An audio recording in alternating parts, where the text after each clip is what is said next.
OKFM 101.7. Boye. And you mean honorable Alex Frimbo, where your MCE Emma Asante Akyem South. Now meneno educate and come. Honorable Memoaji. Mejuzo Mira, na bom design. Upon me aboko dear. Onyankopon adom ne ahwe nti me hoye. Emi. And particular say next week again. Nominations no president adawroma wo de beba na edie en wa yo obie anade en wakoyo enipa bi ese wo se galamsey pa woni se constituency secretary se gwa de ese bo ni a wonte ye ka se honorable lesson bo wonte ka se honorable galanu atwani Yo me radio di kan no me da se more very responsible journalism muti asemi moka efano munim se fa yimu anti menso mama me akwanya ese menso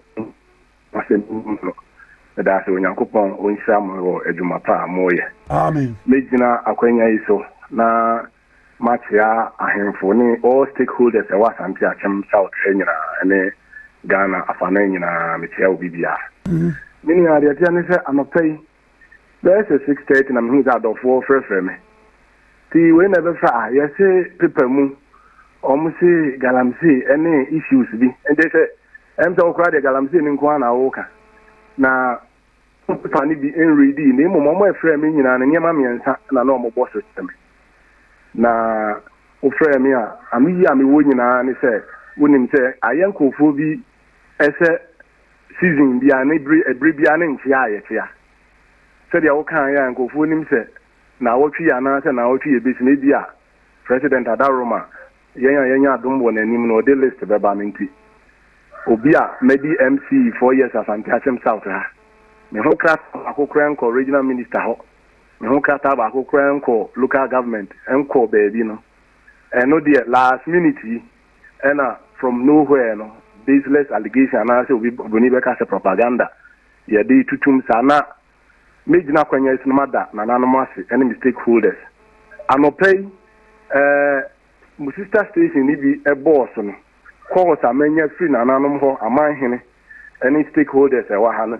idi adanse say mbo sitai esronko minia me ka dey studio say ye ka MMDC isa omu fight Galamsey pa me ka ho Asante region ha me ne wo ka sei mi kuro bia ye frɛ ho kokoben na emro nem na chamfan fo abegu ho na ye nyae omu ye tu omu so sa anopa wi anwumre me ne wo ka sei nipa miensa 2 weeks 3 weeks ago ye nyae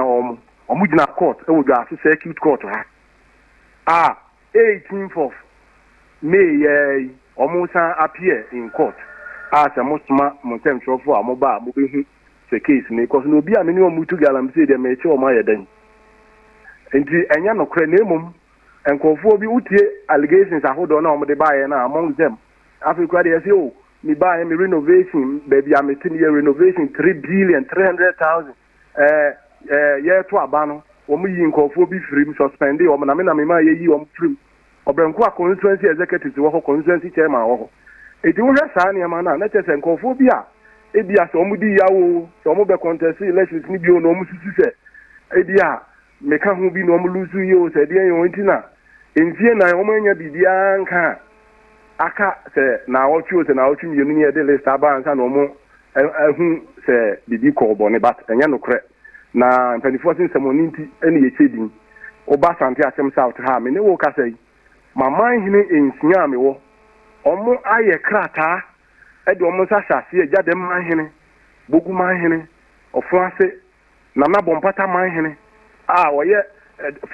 oye diplomat ni omo integrity ye at stake asubu man hine asankare man hine aman hine nyina ye krata e de omo sasase bibia koma regional minister ni other stakeholders say me na me ba ye masomo omo osompa 4 years ya me dia nidie nso ema omo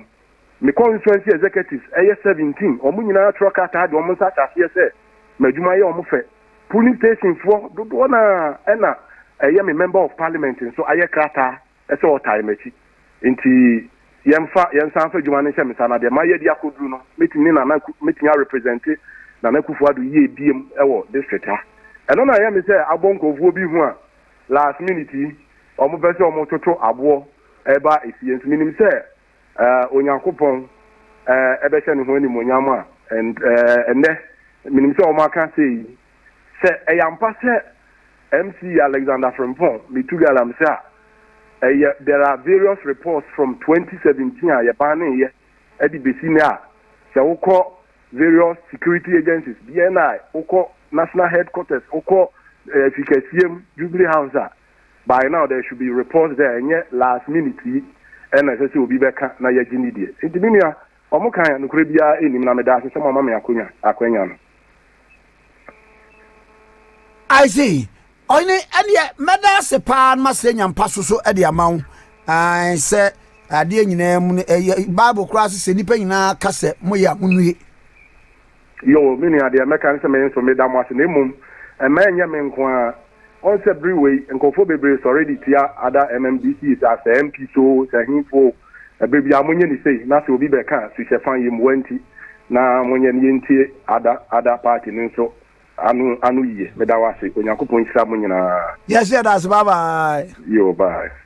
Honorable Frimpong ena ye ne no atwe nkom no K101.7 so ni OKFM 101.7